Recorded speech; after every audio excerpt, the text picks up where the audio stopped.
All right. Well, hi, welcome everybody. I am Heather Shirey, and I'm a professor of art history here at the University of St. Thomas in St. Paul, Minnesota. And I'm here co-hosting with my co-director of urban art mapping, who is Todd Lawrence, who is a professor of English and cultural studies, also here at the University of St. Thomas. And we're really excited to be here for this speaker series. It's really the first in a series that we'd like to get going about conversations about street art. And we're very honored to start this out by bringing together two incredible visual storytellers. We have Dreph here from London, and we have Reggie LeFlore here from the Twin Cities.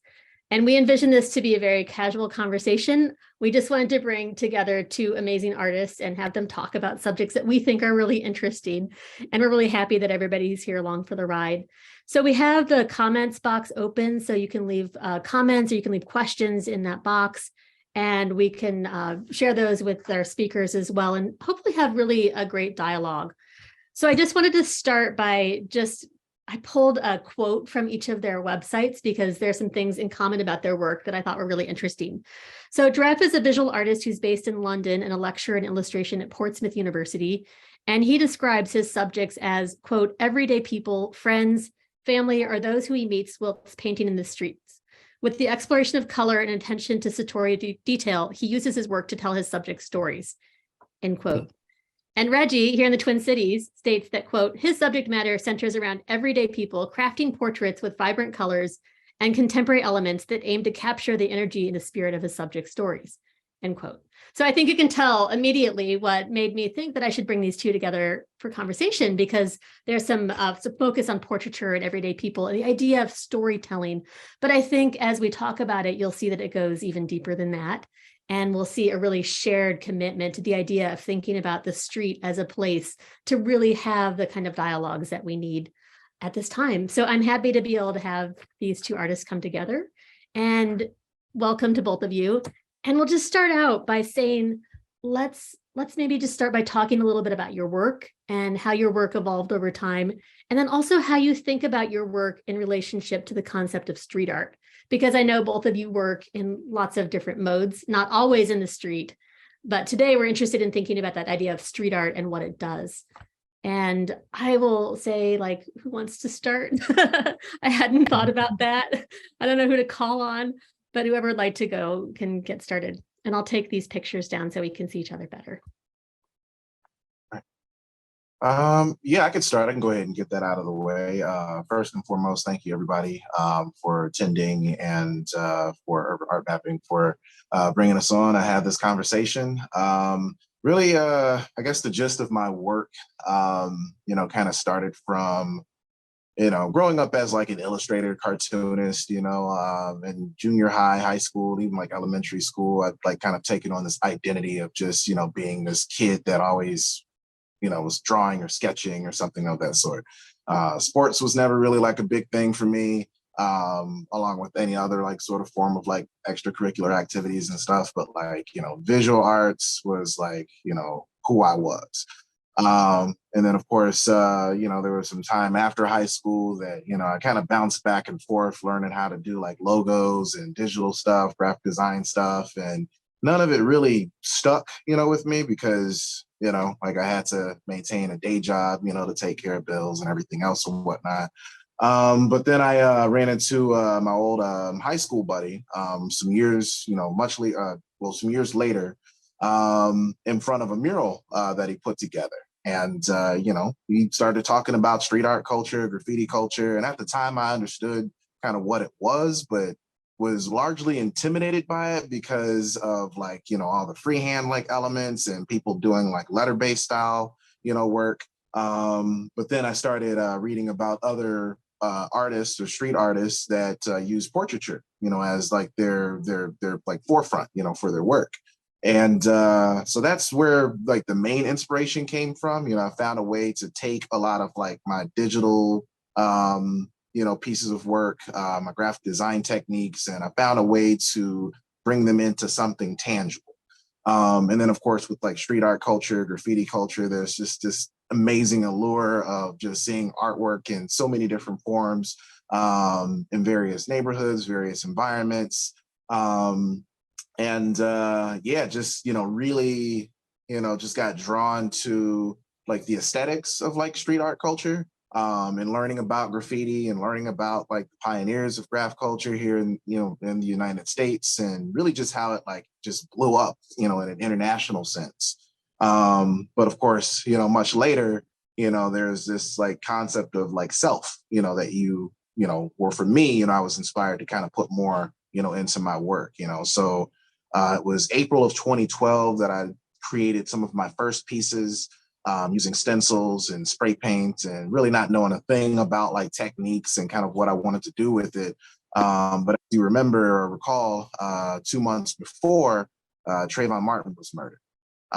And that really changed up, some ideas about like the things that I really kind of want to push out there in the world, because, when you think about Black folks and like, different in this case, but like, law enforcement, but in this case, other folks that are looking at Black folks, African Americans, African immigrants, in this really negative way, I really wanted to try to flip that on its head and really just, preach positivity, with a lot of my work as a Black creative. And then the rest, we can talk a little later on as the story goes on, but, that's kind of where my fascination came from. Thanks for that. Dreph, will hand it to you. That's fantastic. Thanks, Reggie, and thanks for the invitation. My journey's quite similar in some regards and slightly different in others. So in the mid 1980s in the UK, there was the huge hip hop explosion, kind of came from basically, music and videos, that was sort of like the beginnings of like MTV at that time. And we it started off, as a craze, specifically breakdancing. But then as we started to understand the culture, we understood there was other aspects of hip hop culture, which was the art that was aligned to the culture, rapping, DJing, and obviously, like I said, dancing and b-boying and popping. So I started off as a b-boy, and then sort of maybe like it felt like a lot longer then because I was a child, but probably only about a year and a half, 2 years after that, a friend of mine brought a book called Subway Art, which is essentially a book about the New York subway movement, subway graffiti movement, and it just blew our minds. We were 11 years old looking at this book, and I also was like a school that was very sports dominated, and I was no good at sports. So we spent most of our time in the art room anyway. So we had an interest in art already, and art was almost like, I'd say, was our safe space.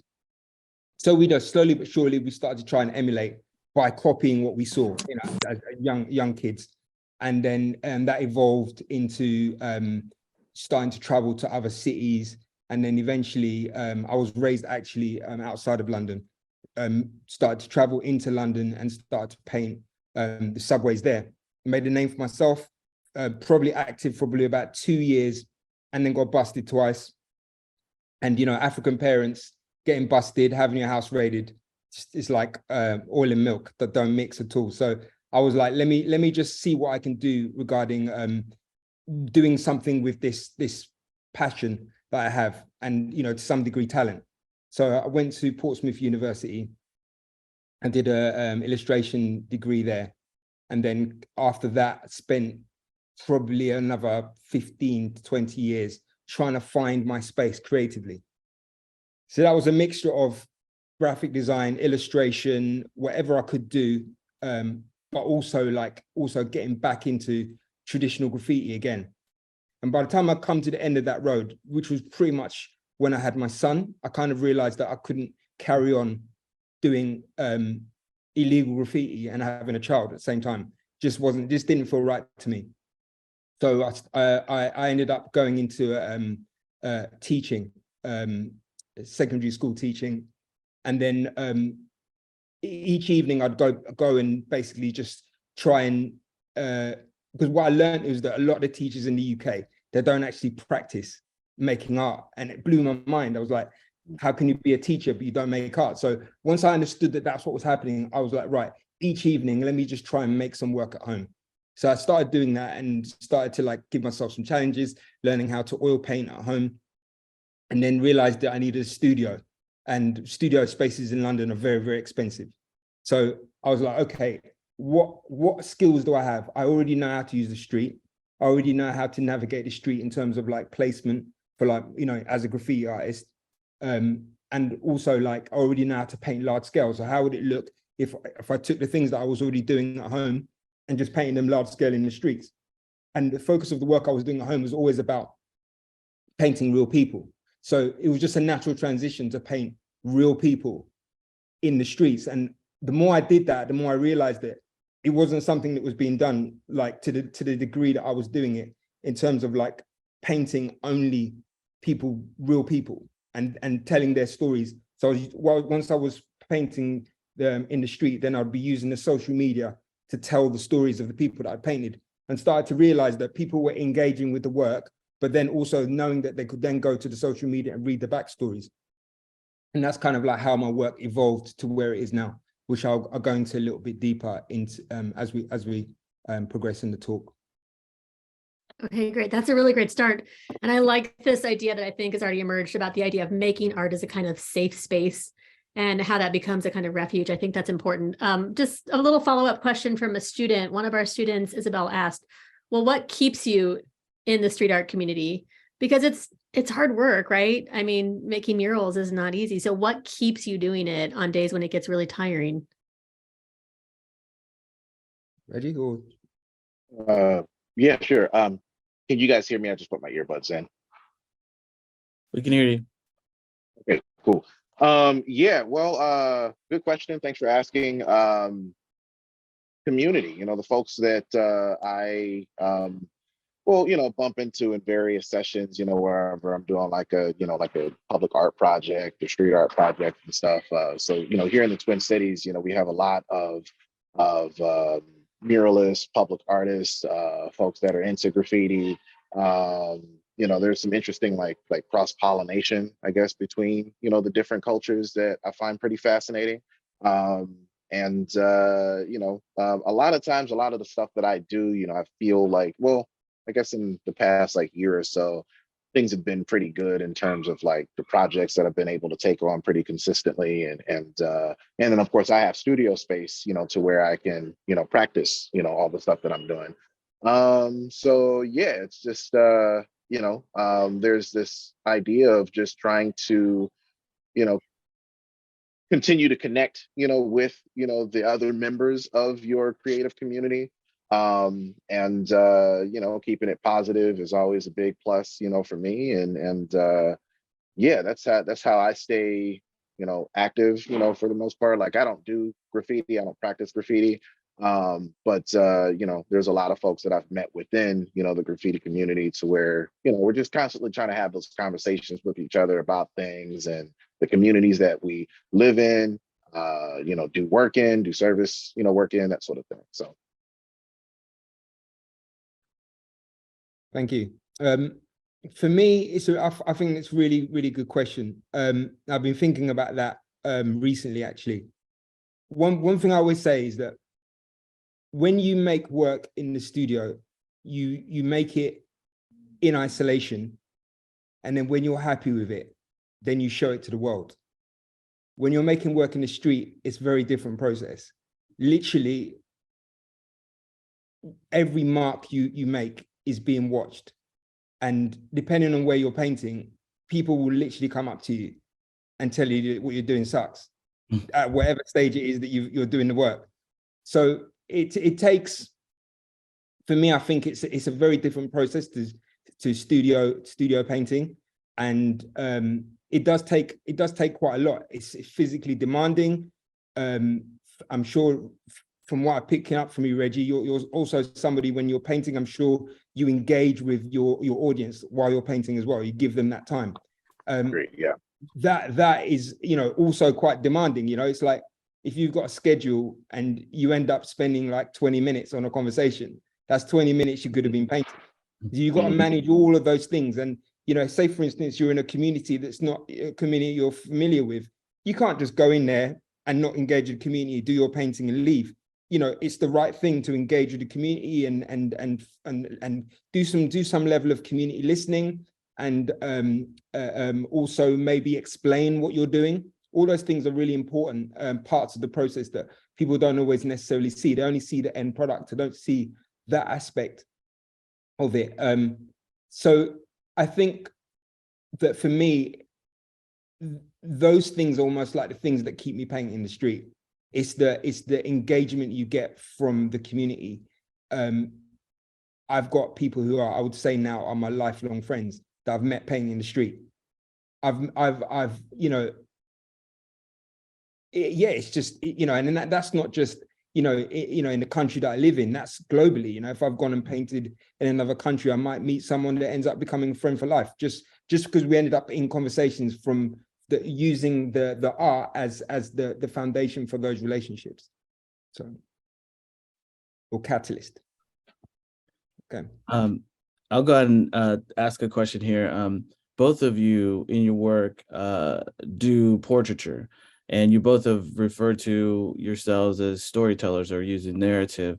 And it looks like in your work that you do that a lot to sort of push back against or redefine dominant narratives about Black identity and Black experiences in the US and Britain. And so I was wondering if you could talk a little bit about the importance of like using, you know, painting real people, using people's faces, putting people's faces on walls, and how that helps to tell the story of the experiences, some that you're familiar with, some that you're not, and how that really works to push back against those sort of dominant ideas about Black people in the places where you all live. And maybe I'll pass that to Dreph to start off with. Thank you. Another great question. For me, like, if you have, whether it be spray paint, you have a brush and roller, whatever it is, your medium of choice, even posters or whatever it is, and you're able to access a wall, then you have an ability to tell a story. There's no middleman or middlewoman. There's no one, and there's no intermediary. It's literally you and that wall, and then your work being projected directly to an audience. So with that being said, it's like, it's not rocket science in many parts of the world that there's underrepresentation.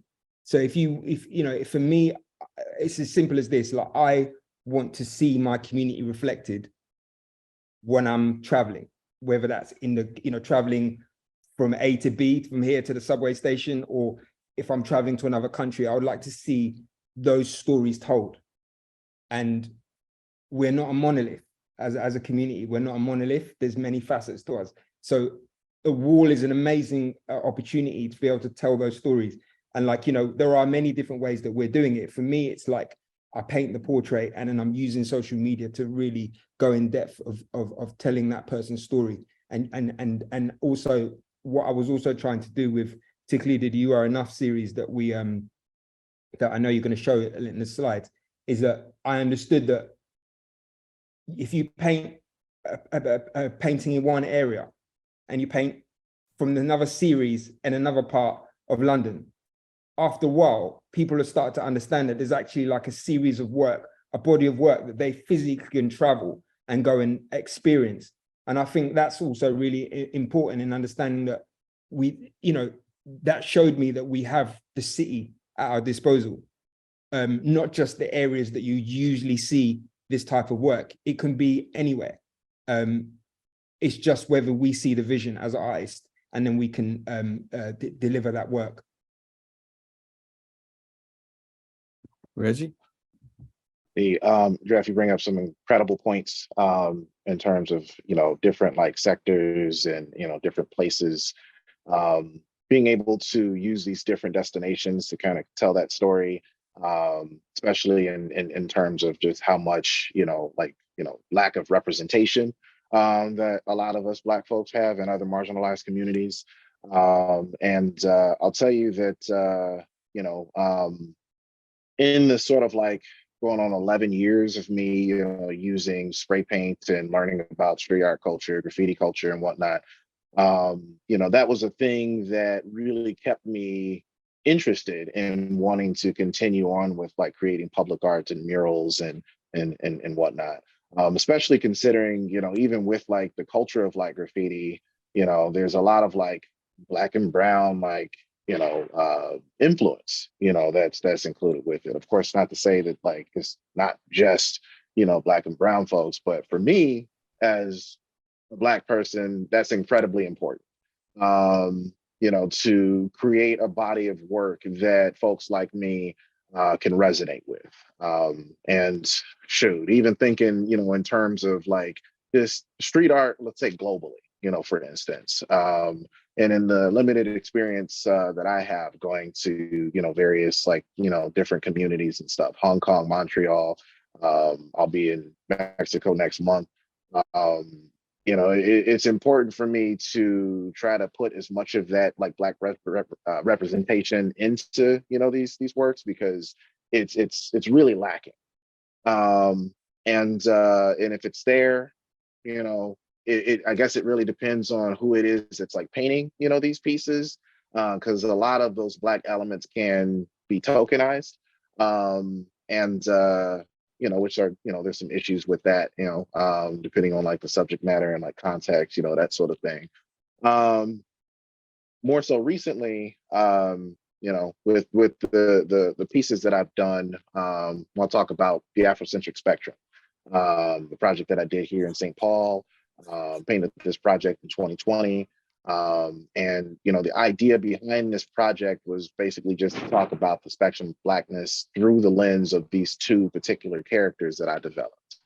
One's a demigoddess that's learning more about her Blackness and Afrocentricity. And the other individual is this mortal human being that's learning about the various aspects of Black culture, whether it be hip hop, whether it be like jazz, rhythm and blues, so on and so forth. And there's this sort of like common shared connection, between the two that I feel like a lot of folks, especially Black folks, can like understand and resonate with. Unfortunately, there are a lot of folks that look at pieces like this and completely miss the mark, with like understanding things. And I understand that there's this concept of, looking at art in a sort of subjective, sort of way, if I'm using the right word, to where you look at something and one person might have a different, viewpoint compared to the next.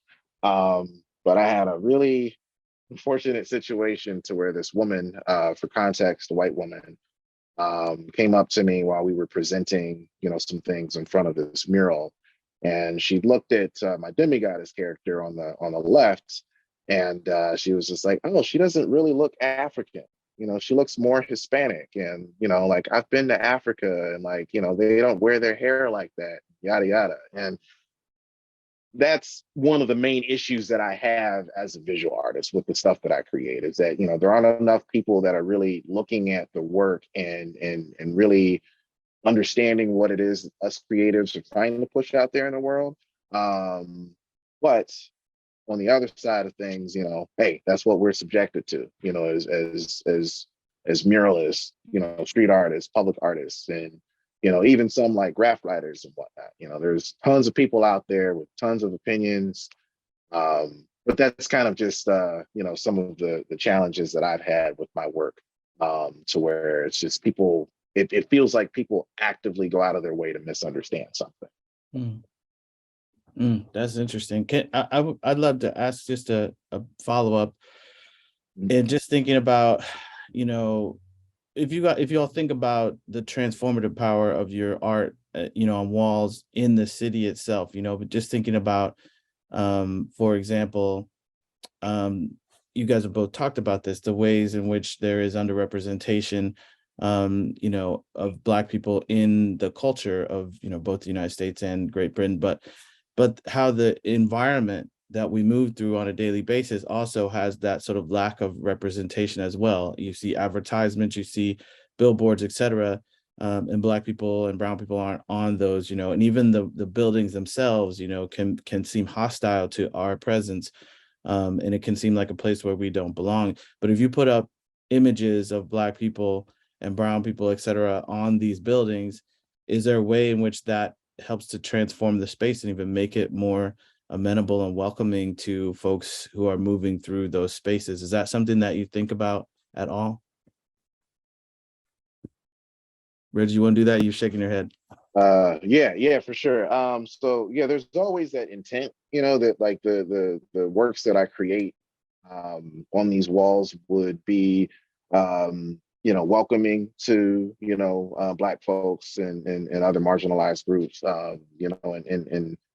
in regards to, I don't know, trying to make a place more diverse or something of that sort. But without the actual like groundwork of like inviting certain people to certain events, and like without actively doing what you can to bring these physical people into said communities, it often feels more like a facade than anything else. And that's some stuff that I've been kind of hip to whenever I'm creating projects. But then there's the other part of it, to where the works that I've created in, let's say, my hometown, Omaha, Nebraska, for instance.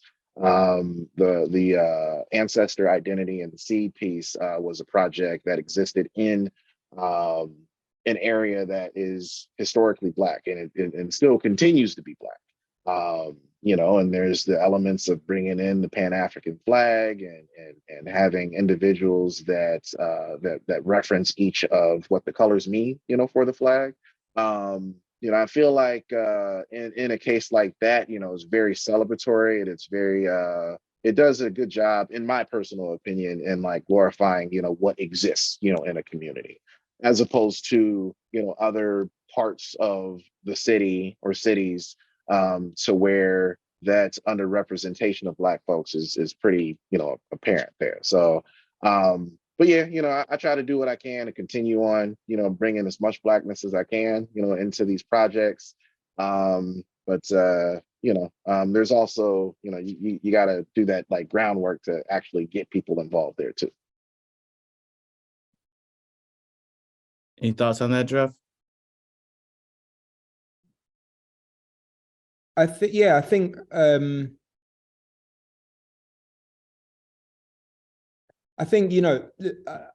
my whole thing was like I was at, what actually happened is I went to the National Portrait Gallery when right at the beginning of when I started, and I realized that, like, in terms of like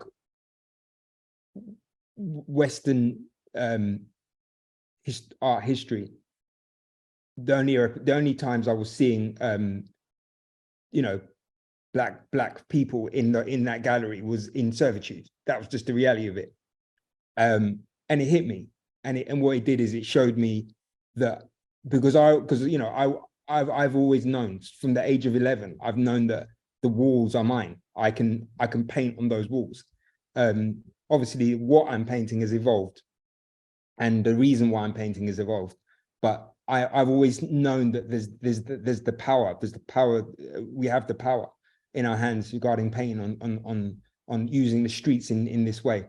So for me, it's like literally painting people from my community.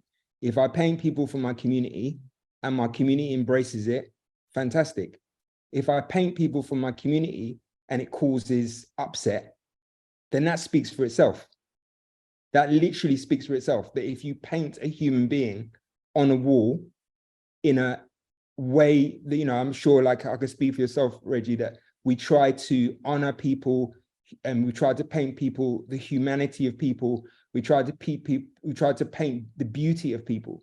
If that's in mind and you manage to put that across in your work and that causes someone to be upset, that speaks for itself. And that's also valid. And that's also important. So those conversations are also really important. I've had that. One of the paintings I did in the You Are Enough series, it actually ended up going viral. Nobody knows that, but when I painted it, a lady literally came up to me and lost it. She lost it. And she couldn't even tell me what she was losing it about. She was just upset that I was painting this huge painting of a Black woman. Like, she just couldn't explain why she was upset. And she told me she was going to come back and destroy the painting and all these things. And it's just, but it spoke for itself. And it was also part of it. It was also part of the process of making the work. Like I said, that's the unseen aspect of painting the street. Does that make sense? Yeah, it does. Ultimately, we're painting the humanity of human beings from within our community. And that is going to be embraced. And it's also going to cause people to be really upset. And that speaks for itself. That's the world we live in. And our work should reflect the world we live in. Quote unquote, Nina Simone. Thank you. Yeah, well, thinking about that idea of recognizing the humanity of human beings, I want to transition and talk a little bit about the summer of 2020. And of course, as we know, the murder of George Floyd here in the Twin Cities has really shaped our experiences and also really had a profound impact on art in the streets, graffiti and street art that we see in the streets as part of a protest movement. Curious if you'd be willing to talk a little bit about how George Floyd's murder and the protests that shaped the world after that had an impact on your work. And maybe we could start with Reggie, since you're here in the Twin Cities, and then Dreph, I'm also really interested to hear about how that shaped your work in London as well.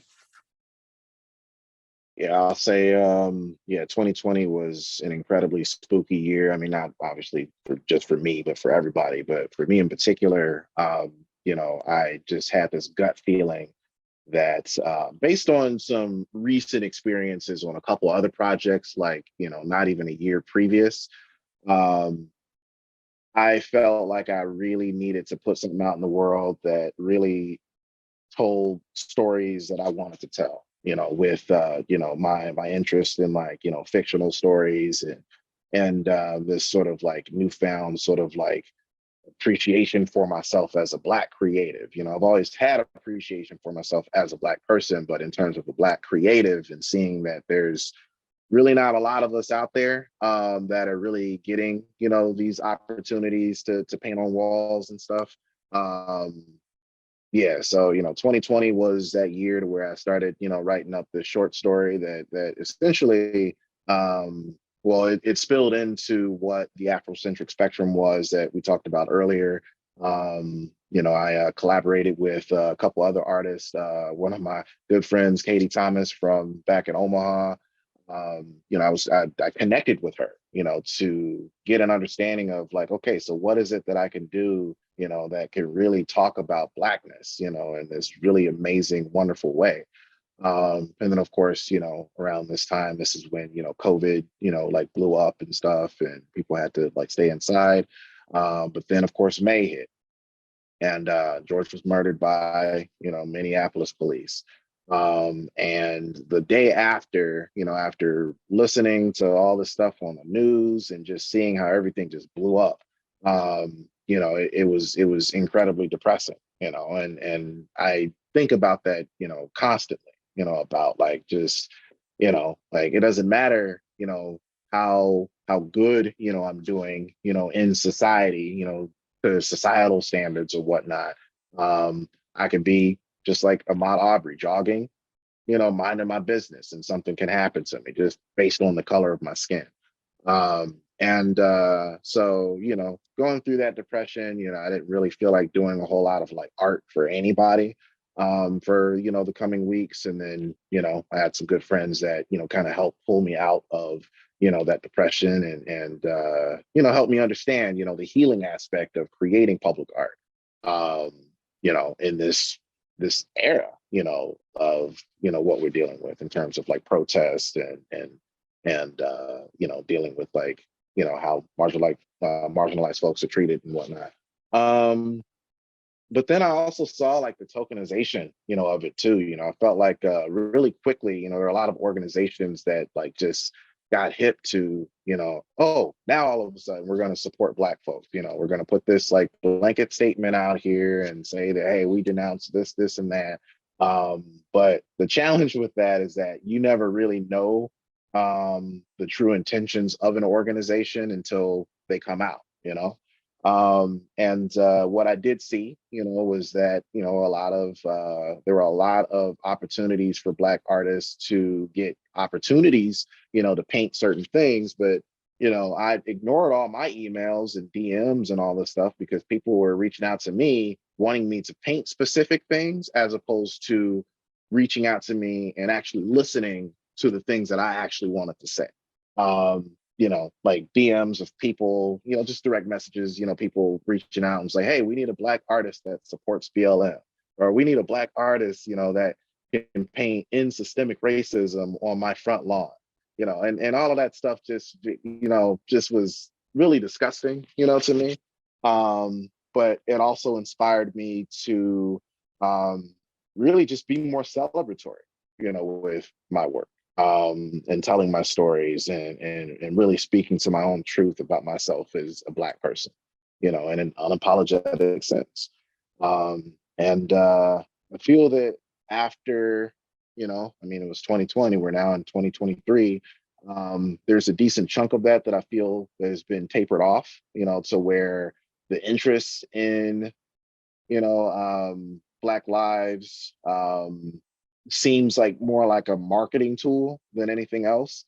I go back and forth with that, sometimes depending on, certain projects that we had. But and I believe, Heather, if you could talk a little bit about this, maybe. I think last year we had like a group talk to where we all got together. It was me, Christopher Harrison, and a bunch of other folks through St. Thomas and Urban Art Mapping, to where we talked about like the Black Lives Matter murals, for instance, and there was like some tangible evidence that showed that, the interest of putting these murals out there with the hashtag Black Lives Matter tended to, decline, after a while. And I found that information to be really interesting because it paralleled with really just how I was feeling, about, people's interest, in social issues, that are impacting Black folks and whatnot. So I don't know, I just kind of go all over the place with that.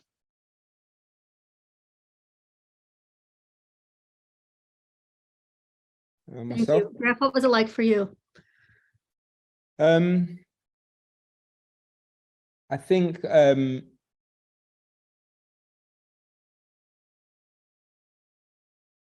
we here, I can only talk about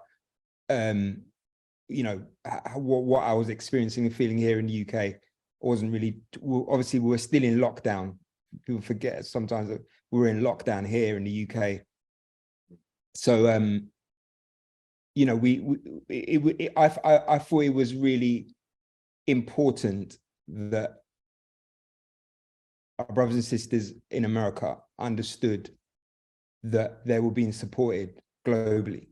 It was really amazing to be part of the demonstrations, marches here in the UK and seeing those replicated in Holland and in France and all of that, because ultimately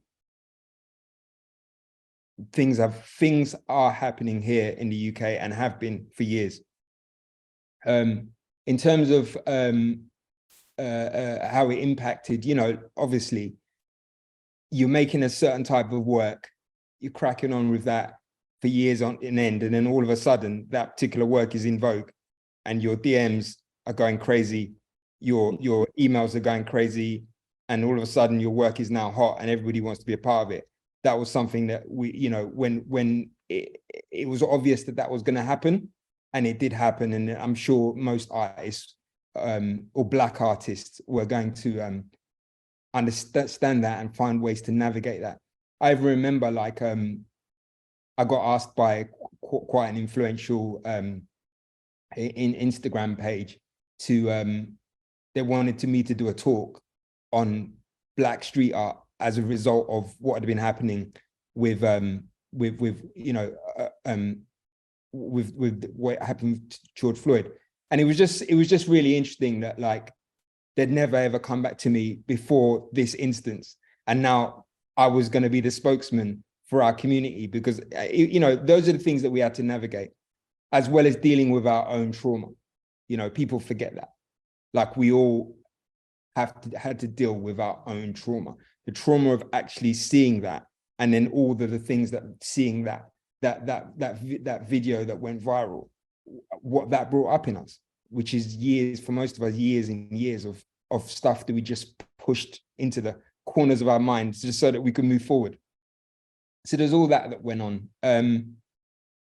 What I did is when the dust settled, and then I did go out and paint in the street. Obviously, I'm not a fool, and I understand that a lot of the commissions that I was then being asked to do was in the context. This was the backdrop. There'd been a shift. Even if the shift wasn't going to be for an extended period of time, it was a shift for that period of time. And I just made my mind up that I would carry on as I've always done, which was to use every opportunity to ultimately to tell my story. I almost look at it like judo.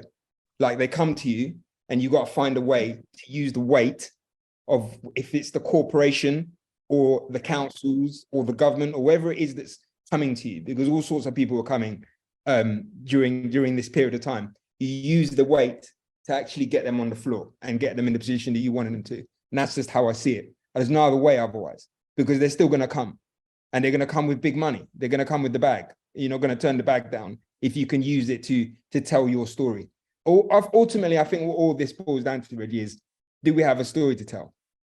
Yeah. If you don't have a story to tell, you've got a problem. You're going to be swayed left, right, and center, but we're very centered. We know what our work is about.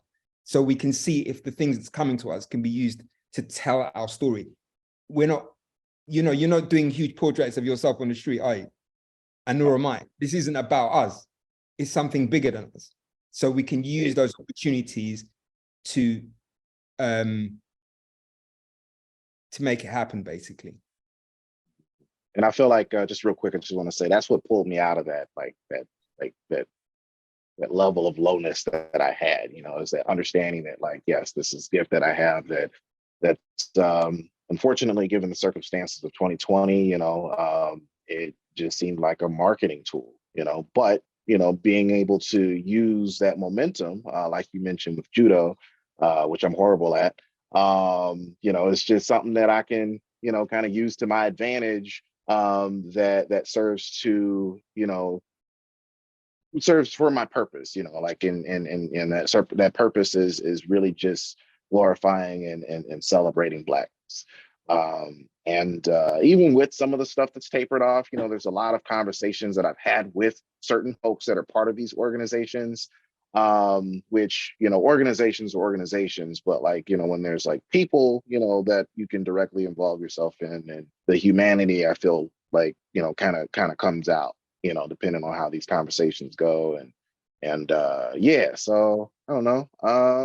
Yeah, that was like an important, thing for me to understand too, is that, like, yeah, just taking that momentum and using it to my advantage was really important. Thanks for bringing that up. We have a lot of questions actually from our audience, but I think first I want to ask if you two have any questions you want to ask each other. Is there something that you're wondering about each other's work that you've heard you talking about that you want to ask before we go to what our students and audience members want to ask?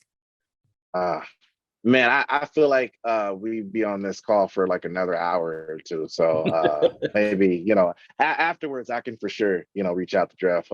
If that's okay with you, I'll be chatting with you at some point. And if anything, we can ask a while, because I've seen some of the questions. Some of the questions are really interesting. So yeah, I'm sure we can back and forth. This is the back and forth time. Yeah, great. Yeah, for sure. I'll grab one of the questions here, and then maybe you two can also kind of glance through them and see if there's some particular questions that you feel like you want to ask right away. I wanted to ask you from these questions about the idea of the wall in the street as a shared space where a kind of conversation takes place, right? People can see your work, they can talk to you while you're painting it, but if you're not there, they can paint over it or they can write over it. And so we're curious to know, how that works for you. How do you navigate that space where someone can come along and paint over your work, or someone can come along and change your work? How do you navigate that kind of space? Shall I start? Sure, thanks. Oh yeah, please. So obviously, Evie, I've been super busy with some personal things. So when you asked for a photograph for the poster, I just wasn't able to do it because I've just had so many things. So when the poster came, I saw the poster and I was like, my initial response was like, what the hell? Like, this is the one that's completely trashed. This painting has been trashed. I was like, oh, well, I wish I just had, spent 5 minutes even to send you that particular image, or even just to say, but then I thought to myself, but that's how the painting looks right now.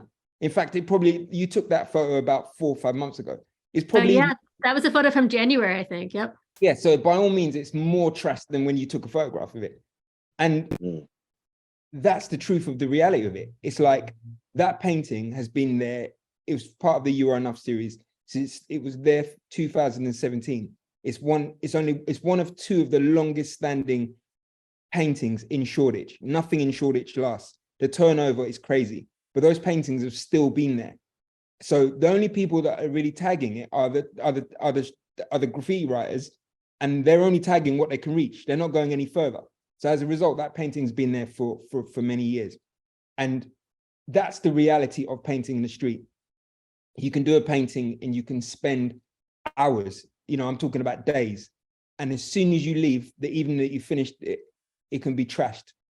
That happens all the time. It's not something that happens now and again. It happens all the time. You can have a piece of work, you come back, all of a sudden it's got an advertising over it. It's got bill posters over it.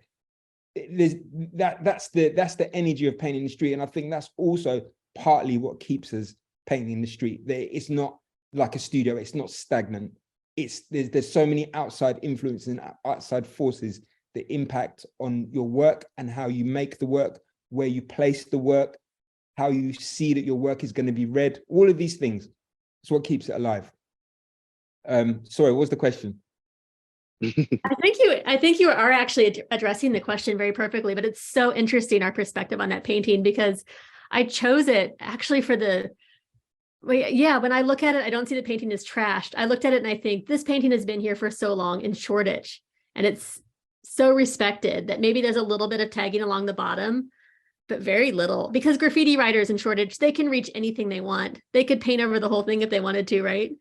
And it's really been preserved really nicely. So, I mean, I personally love that piece and I think it looks great, but I get it. Yeah. I was being honest with you about my own journey. Yeah, totally. I get it. As much as like we're working on the ego death, the ego is still there. And I'm like, I want to present my best foot forward. And I was like, what the hell? Like, I don't want the world to see this. But then I had to check myself and say, no, that's actually what the painting looks like. And it's still there. Like you said, it's still there. So I thought, no, that's a better representation of the work. But these are the types of things we have to navigate, you do a piece of work, that's not just a painting of someone that I know. That's my son's mum. So when every tag that goes on there, I have to like mentally say, no, they're not tagging on my son's mum. They're just tagging on, they're drunk and they're walking home and they see a bit of a, area that hasn't got a tag on it and they're leaving their name. This is the way that I used to do when I was doing graffiti. So these are all the things that we have to sort of navigate. And obviously that depends on where you're painting. I've got paintings in even the one you've got on the slide, the one in Brixton. That's been there now 2 or 3 years, and it was a commercial painting. It was paid for by Universal Records. It has got no tags on it, but that's because of where it is, the location, what the painting represents, and my relationship to the community. So there's all of these different things that are part, like I said before when I was talking, are part of the process of painting the street that people don't necessarily see. So I'll talk before I bring you in, Reggie, I'll talk a little bit into this painting. So what happened is Universal Records came to me and they asked me to do a mural in to commemorate 50 years of What's Going On by Marvin Gaye. Now, I personally love that song. So it was a no-brainer to take on that job. But I'm not going to go into I'm not going to go into Brixton. I have a really good relationship with that community. I'm not going to go into Brixton and do work that is completely like out of sync with there's no reason for it to be there. Like for me, it has to speak to the community. So I sat down and I really thought about it. I thought about the song and I was thinking about how a lot of the lyrics in the song are still pertinent today. war, saving the children, so on and so forth. And there's also a part in it that talks about riots. And I was thinking about, oh, wow, like this is actually the 40th anniversary. So it's the 50th anniversary of what's going on, but it's also the 40th anniversary of the Brixton uprisings, or sometimes it's known as the Brixton riots. And you got to imagine, like, this mural was done after the murder of George Floyd. So we'd experienced rioting. To the point where when I actually started this painting, somebody actually said to me, "Is this George Floyd?" So circling back to the question you asked about how did it affect things, the public were assuming that a black man with a beard was George Floyd. Before they'd actually asked me, who is it I'm painting? They just assumed it was that. That's how much it was in the public consciousness. And that's how much they would have assumed me using the public space in this way would have been for that particular cause or reason. So what I did is I spoke to Universal Records and I told them, this is my idea. I want to have the painting split in two, which is one half of it is the lyrics of representing the lyrics of the song, and then the other half is actually like essentially a scene from some photographs that I'd found of the Brixton uprising. And then obviously Marvin Gaye, sort of umbrellaing those two elements. But where the painting was also painting was also important, because this painting is actually right next to the Brixton police station, which was the main reason for the Brixton uprising. It was the Brixton uprisings happened because of increased stop and search, predominantly to black boys, that caused the Brixton uprising. And like, if you Google Brixton riots, it was the whole of Brixton was trashed. The whole of Brixton was in flames. But what was so interesting about doing this painting, there was one particular day that I was painting those, the burning building and the turned over police cars. And I turned around and it was like literally about 6 police officers standing behind me, telling me how much they loved the painting. And it just blew my mind, because when we're talking about how art can create conversation, like these were some police officers that obviously were looking at a riot scene and telling me how much they agreed with what I was painting. Because when this happened, I was about 11. So they were probably also about 11 as well. So, they felt that this was, they obviously felt that some progress had been made and this riot scene wasn't representative of their policing. So these are really interesting conversations that, like I said, can come from really looking at the power that we have to paint in the streets, not just painting, but the context of where we're choosing to paint as well. And even like using corporate money to tell our stories, which is essentially what this is. Like the reason why my name isn't on that painting is because the contract wouldn't have been in my favor. Like if the contract wouldn't have been my favor, they were talking about ownership, and me even signing it wouldn't have been my favor. So there's no Universal Records logo. There's no logos. There's not even my logo. And that was a contractual thing that we negotiated between myself and between my manager and Universal Records. Those things are possible. We have the power. That's essentially what I'm saying. Even with like one of the biggest corporations in the world, we have those power to negotiate on our own behalf. Reggie? Yeah, that was up, man. Thanks so much for sharing that. It's giving me some insight on, like, the intention, behind the work, that we put out there as creatives. At times we might think that we have like every single aspect of what we're doing, like, into consideration, whenever we create something, but there's usually one or two or three things that are missing. And if I remember the question correctly, it's just kind of the existence of our work, in terms of like the communities and like, dealing with like folks that like, tag over our work, or, other like community responses to certain things. Yeah, so I don't know. It got me thinking about, my St. Paul piece, the Afrocentric spectrum, and eventually got tagged. I won't go too much into the details, but it involved, someone that felt like they had a sense of agency over the piece because they had a tag there previously. And so then that gets into like the ethics of like street art versus graffiti, which I personally feel a lot of it has been manufactured, in some interesting way. But that also got me thinking about how, I might think that I have every single aspect of like culture and community, considered, with the projects that I do, but there's always going to be somebody that has like a very strong opinion, about the things that you do. And other folks are just as passionate, as much as whenever I like paint projects and whatnot.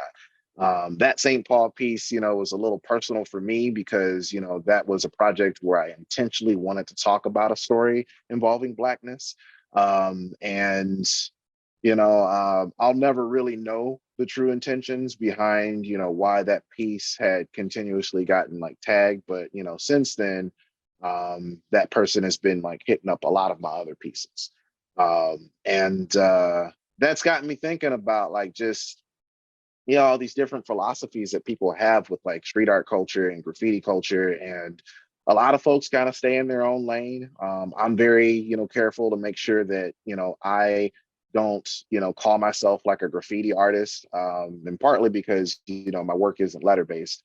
But the other part of it is that like I am not integrated into a culture of folks that actively do graffiti, which I'm inspired from and I love and respect. But yeah, there's this interesting like overlap and cross pollination of like ideals and ethics that people kind of have with certain things, and unfortunately, um, that there's some hard lessons to be learned with that. For like the longest time I felt like people would look at my work and understand that, hey, this is a Black artist that's like talking about Black things, but anything can be touched when it's on the street, and it doesn't matter the ethics behind it. It's just the thing that you kind of have to understand with your work. And for me personally, a while back, I've kind of developed this sort of like philosophy of just how temporary everything is and embracing that temperance,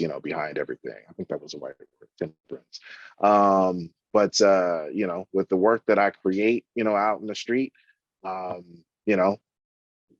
property owners buy things up all the time, here in the Twin Cities, and paint over things, demolish things, and whatnots. And so I think about those elements more than I do someone that's just going out and like tagging and bombing, and that sort of thing, because like they're not the folks that I would consider like an adversary. My adversaries are people that buy up these properties and don't really care about the communities that they buy these properties in. And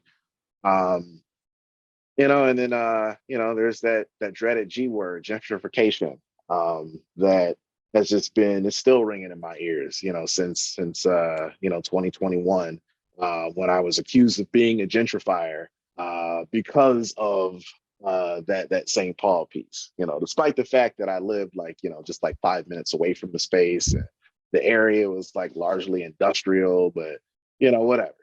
It's again, there's just all these different ideologies that kind of go back and forth. Sometimes they conflict with each other, but I've been learning to not take it personally, because I understand the importance of my work, as an artist. And that wasn't something that I could confidently say when I first started picking up spray paint.